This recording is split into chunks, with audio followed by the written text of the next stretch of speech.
Слушайте радио Крым Реалии на средних волнах. Частота 549 кГц в 7:30 утра и днем в 12:10. Теперь мы с вами 24 часа в сутки, 7 дней в неделю.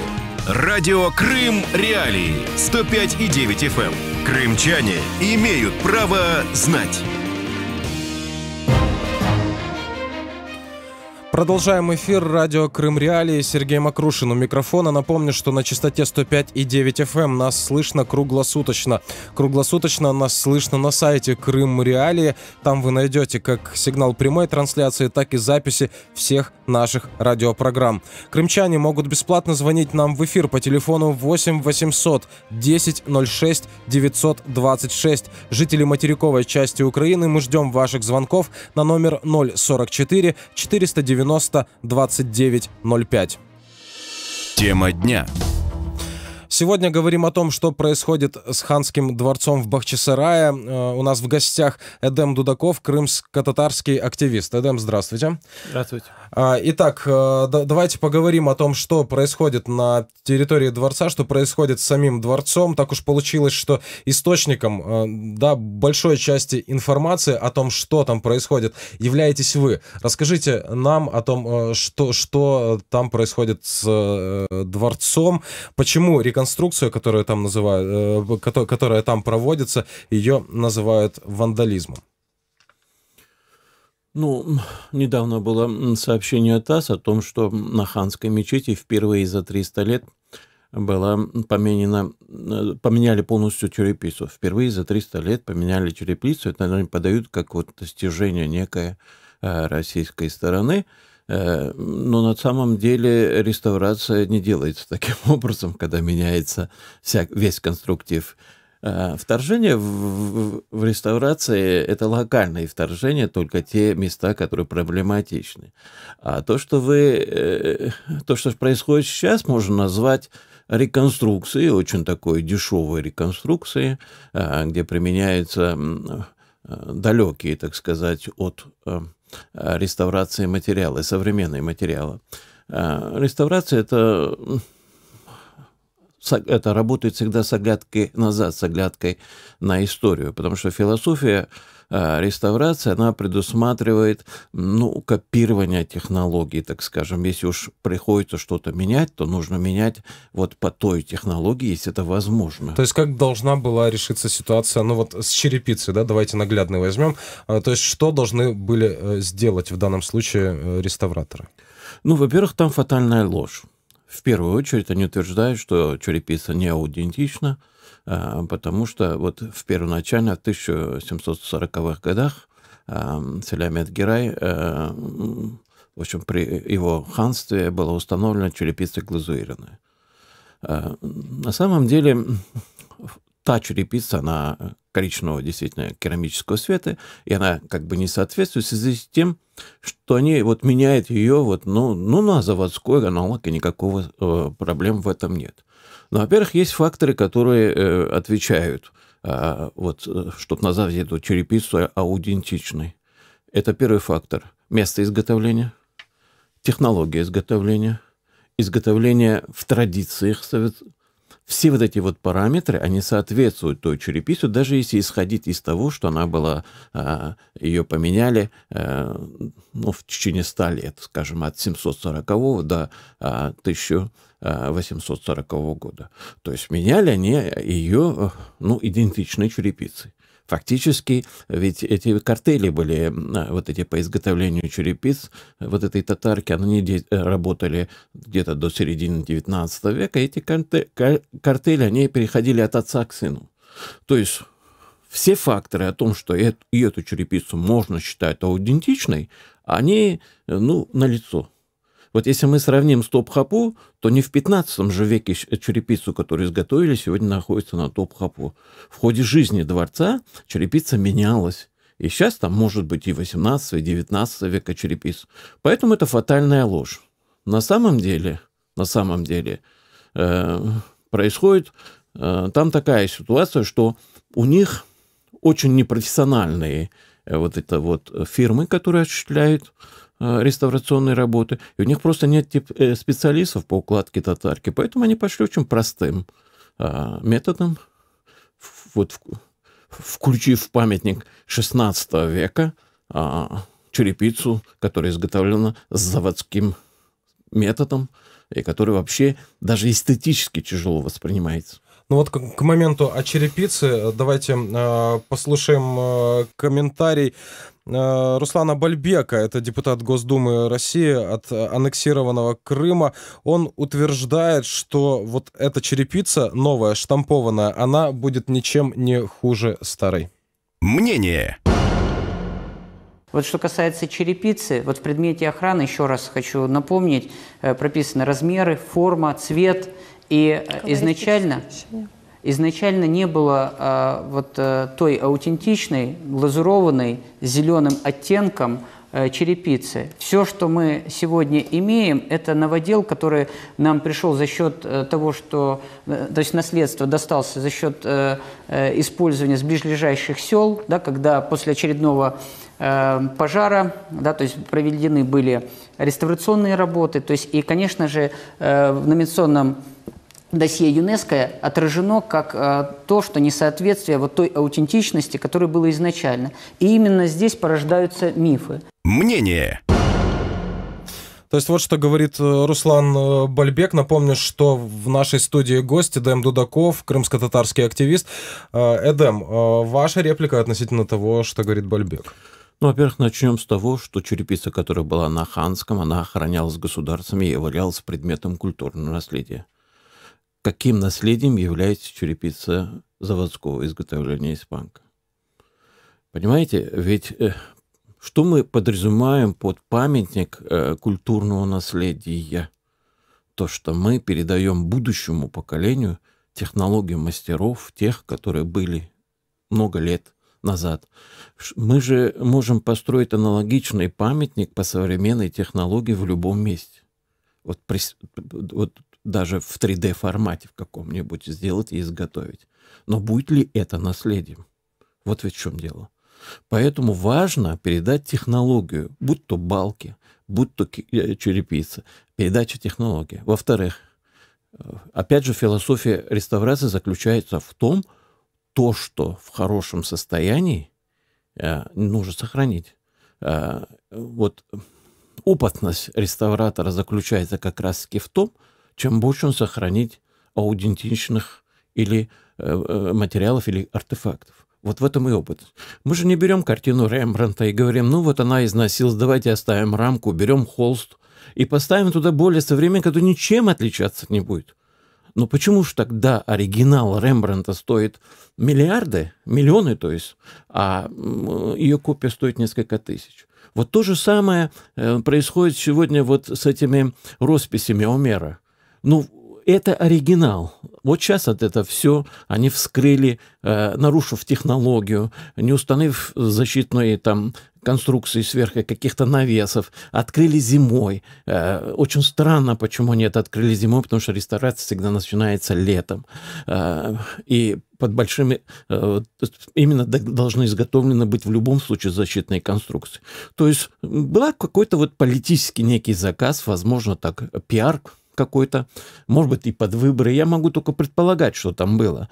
Но самое главное, что они это сделали вот таким вот варварским методом, вскрыв это все зимой, стены набрали в себе влагу, и теперь вот мы потеряем вот эти вот росписи. Да, они не будут уничтожены де-факто. Эстетически мы будем воспринимать, видеть эти же росписи, но это будут копии. Вот ведь что трагедия того, что сейчас происходит. Или, например, взять вот эти вот балки, которые были поменяли, которые балки из цельного дуба, которые были сделаны, из цельного бука там были балки. Опять же, их поменяли на вот эти композиционные балки по технологии ОСБ. Но это не соответствует эпохе. Ведь, опять же, мы нарушаем главную философию реставрации. Мы убираем предмет культурного наследия и замещаем его не идентичным материалом, а замещаем его, ну, вот современной какой-то вот копией. А это не допускается ни в какой реставрации. Вот возьмем церковь в Кижах. Они ее 12 лет реставрируют, деревянная церковь. Там же там реставратор заявляет, что они по всей России искали сосну, которая бы вот, соответствовала тем параметрам, которые им нужна. Вот это вот внутри, вот этот клей так называемый, чтобы он соответствовал. И они ее нашли, они ее готовили целый год. О том, что реставраторы, вот так называемые эти, не были готовы, не подготовили материал, говорит о том, что они сделали. Они сделали то, что можно было сделать быстро. То есть найти быстро составные балки. Это можно. Потому что сейчас крупные заводы изготовляют эти балки. То же самое и по черепице. То есть они не пошли методом реставрации. Они пошли методом глубокой реконструкции. Ее даже нормальным ремонтом не назовешь. Это что-то вандализма. Я смотрел узлы крыши 18 века. У меня есть фотографии, потому что я в 2015 в конце 2016 года я консультировал там фирму, которая изготавливала вот эти подпорные конструкции по временным работам. То есть временные подпорные конструкции были даны, и мы могли спокойно дождаться проекта, который бы прошел бы комплексную экспертизу, и потом бы они начали работать. А в данном случае они без комплексной экспертизы продолжают работать, и силовики на это не влияют никак. А современные узлы, я вот был на конференции в Анкаре, я просто показал два узла. 18 века и 21 века. Это просто халтурщики. Волна критики того, что происходит в ханском дворце в Бахчисарае, началась сразу после того, как там началась вот эта так называемая реставрация.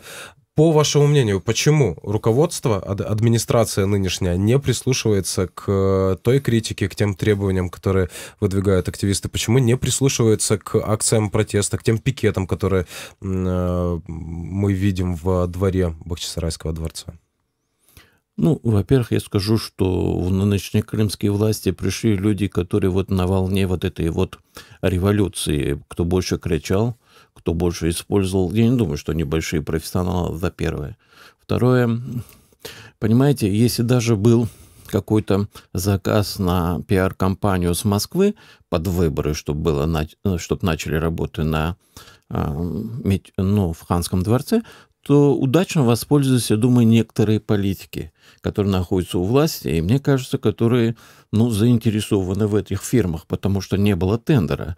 Почему выбор пал на фирмы, которые, например, тот же Атта Групп, генеральный подрядчик, впервые получил лицензию в конце 2013 года. Или, например, АМ Строй образовался впервые в 2015 году, а в 2017 году в марте получил лицензию, а уже в августе приступил к работам на памятнике 16-17 века. Это вообще нонсенс, не имея опыта.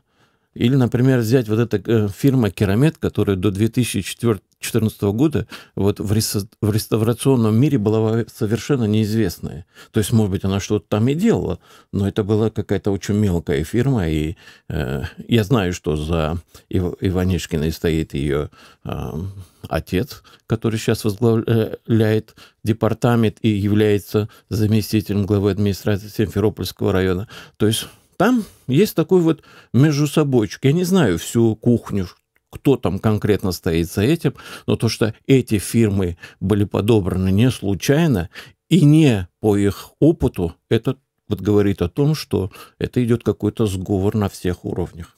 Вот результаты работы этих фирм мы можем увидеть уже очень скоро. Работы на Большой Ханской мечети во дворце планируют завершить к 15 мая. Об этом в эфире телеканала «Миллет» рассказала руководитель обособленного подразделения Атта Групп Марина Дукшина. Давайте послушаем. Мнение. С 2016 года наша компания приступила к обследованию памятника, разработке научно-проектной документации и, собственно говоря, первоочередным противоаварийным работам по северному скату Большой Ханской мечети. В процессе обследования было понятно, что необходим комплекс мероприятий для того, чтобы сохранить объект, провести первоочередные противоаварийные мероприятия по усилению балочно-стропильной структуры сначала ханской мечети северного ската. А в дальнейшем научно-проектные работы показали, что 12-метровые балки главного зала ханской мечети имеют критические прогибы и недопустимое разрушение в местах опирания на арки. После разработки полного проекта по кровле мы приступили в рамках ремонтно-реставрационных работ по замене балочно-стропильной структуры ханской мечети. И на сегодняшний день работы у нас подходят к завершению. Мы сейчас укладываем черепицу уже на вновь отреставрированные балки. Я так предполагаю, что после окончания работ по восстановлению структуры над ханской ложей будет уложена черепица, и работы мы планируем завершить к 15 мая. Мнение.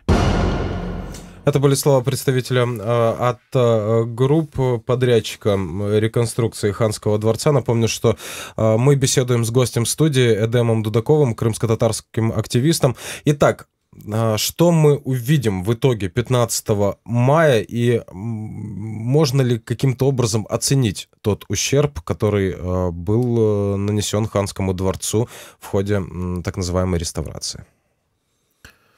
Ну, уже несложно пойти и посмотреть, потому что часть плоскостей уже установлены из этой черепицы. Ну, давайте я до этого сказал о том, что это не соответствует эпохе, что это не соответствует, что новая черепица не является предметом культурного наследия, и что как раз-таки предмет культурного наследия, черепица татарка ручной работы, принесена в жертву вот этой бутафорской черепицы. Давайте теперь рассмотрим ее эстетический такой вот вид. Ну, во-первых, она менее массивная такая, это раз. Во-вторых, она однотонная вся и покрыта под старину, ну, таким вот напылением черным. Почему это делается? Потому что на этой черепице не проживается мох. На черепице ручной работы, так как она не такая гладкая, там есть очень много пор, где собирается пыль, и мох растет естественно. То есть вот необходимость придания вот этой старины. Но это все равно, что взять, вот, например, вот нынешнюю тротуарную плитку, старый город называется, да, там мы найдем 10, 15, ну 20 разноцветностей, которые имитируют вот эту вот древнюю, например, мостовую, которая была сложена из различных камней. Вот приблизительно вот сравнить это можно с этим. То есть мы будем иметь 10-15 оттенков на этой крыше. А черепица татарка – это была палитра из 1000 оттенков. Каждая черепица была отдельная, она давала богатство света. Понимаете, у нас Ханский дворец, он по большому объект 16-17 века, несмотря на то, что он реконструировался еще и в 18-м, да, при ханах еще. Но это в основном 16-17 век, у нас невысокие фасады. Это не дворцы 19 века, где в несколько этажей поднимаются там, и где-то там наверху черепица, ну, менее заметна. Ханский дворец это украшают, ну, так сказать, придают ему вот эту вот древность, что ли, вот это вот эстетический вид особый. Это черепица и росписи. Понимаете? Да, я еще раз повторяю, какой-то эстетический вид сохранится, но мы получим такую бедную крышу, что мне даже трудно ее описать. Более того, если вот есть снимки, в интернете можно посмотреть снимки дворца с птичьего полета. И вот когда на этой фотографии мы видим рядом стоящий чайный домик 19 века, где черепица заводская, то она выглядит очень бледно. Вот этой палитры разноцветности нету. Вот это эстетическая сторона. А так, урон, который мы принесли они, это невосполнимый урон, потому что это урон культурному наследию.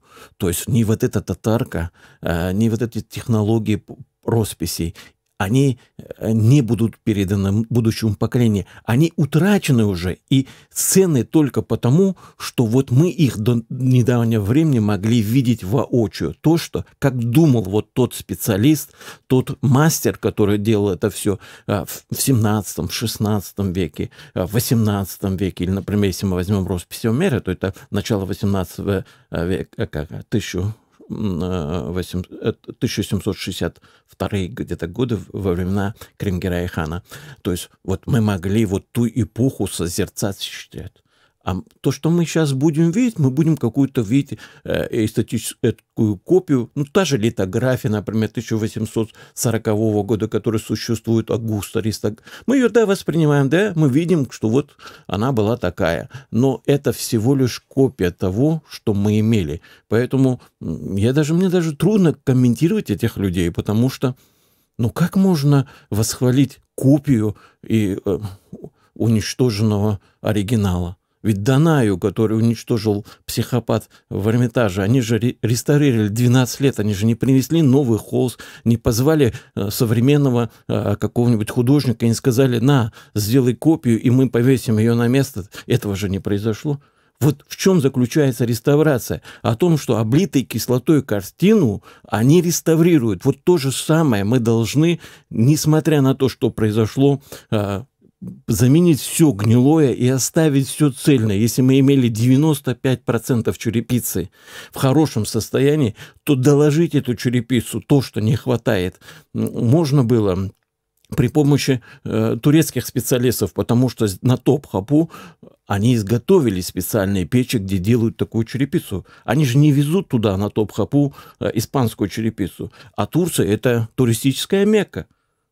По сравнению с Крымом. Я вот был в Анкаре, смотрел их старый город, они же сохранили вот это все, они сохранили эти черепицы даже не на памятниках архитектуры, а просто вокруг вот этого вот Анкаринской крепости существует много кварталов, где все это сохранили. Это город сельджуков своего рода, там мало османизма, но в данном случае как бережно они относятся к своей культуре. А здесь отношение не мое, и так сойдет. Сделали какую-то пиар-компанию, подогнали своих специалистов. При такой работе я представляю, сколько они заработали на этом ханском дворце. Ведь то, что они сделали, это очень дешево стоит. А та черепица, которую содрали, которая аутентичная, ее судьба дальнейшая вам известна? Я не знаю. Ну, вот... Я хочу сказать, что вот особенно в первое время на этой ханской сменились 3 бригады. Понимаете, они находили вот всяких там, я не знаю, гастарбайтеров с разных сторон. Приезжали эти люди, они разбирали черепицу, потом их увлечали в пьянстве, их оттуда убирали, потом ставили другую бригаду, потом она начала разбирать. Это был просто какой-то вот кошмар. И вот посмотрите, они сброс вот этой всей кучи. Вся куча у стен вот ханского дворца, у северной стены, стояла всю зиму.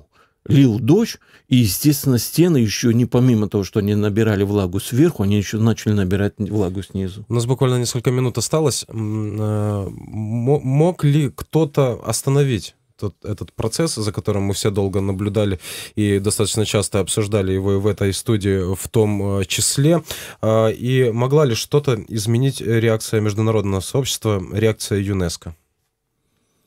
Ну, реакция ЮНЕСКО, во всяком случае, могла обратить внимание, ну, хотя бы того же Министерства культуры России, потому что, к сожалению, памятник является культурным наследием местного уровня, и всем керует, так сказать, комитет по охране культурного наследия Крыма. А они, люди, так сказать, подневольные, подчиняются определенной структуре внизу.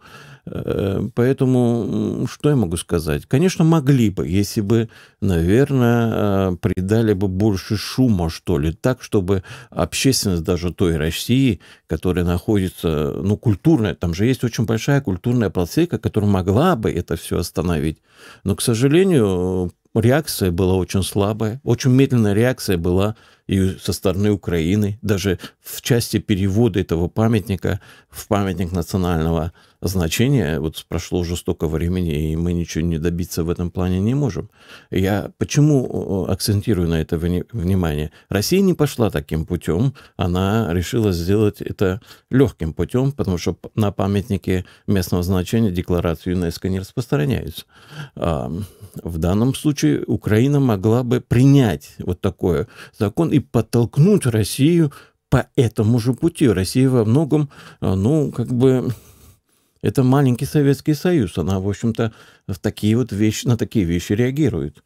Ну и я надеюсь на вот эту конференцию, которая прошла в Анкаре, что реакция будет турецкой стороны. Это наиболее вероятная реакция и наиболее ощутимая, я думаю, будет реакция, если Эрдоган как-то при встрече с Путиным озвучит этот материал. Благодарю вас. Напомню, что гостем студии радио «Крым Реалии» был Эдем Дудаков, крымско-татарский активист. Говорили мы о том, что происходит в Ханском дворце в Бахчисарае. Реставрация — это, как это названо официально, либо все-таки уничтожение и замена аутентичных деталей на новоделы. Я напомню, что наши эфиры, все записи всех наших эфиров можно найти на сайте «Крым Реалии». Там же вы найдете свежие новости о том, что происходит на Крымском полуострове, а также аналитические материалы. Кроме того, напомню, что наша редакция открыта для общения. Мы не только даем вам возможность принимать участие в наших прямых эфирах, также мы ждем ваших сообщений в социальных сетях. Мы присутствуем в крупнейших из них. Также приглашаем вас подписаться на наш телеграм-канал. Всего доброго. Важные события, спорные заявления, последние новости, горячие темы. Все это в прямом эфире с 7 до 10:00 в эфире самого крымского в мире радио.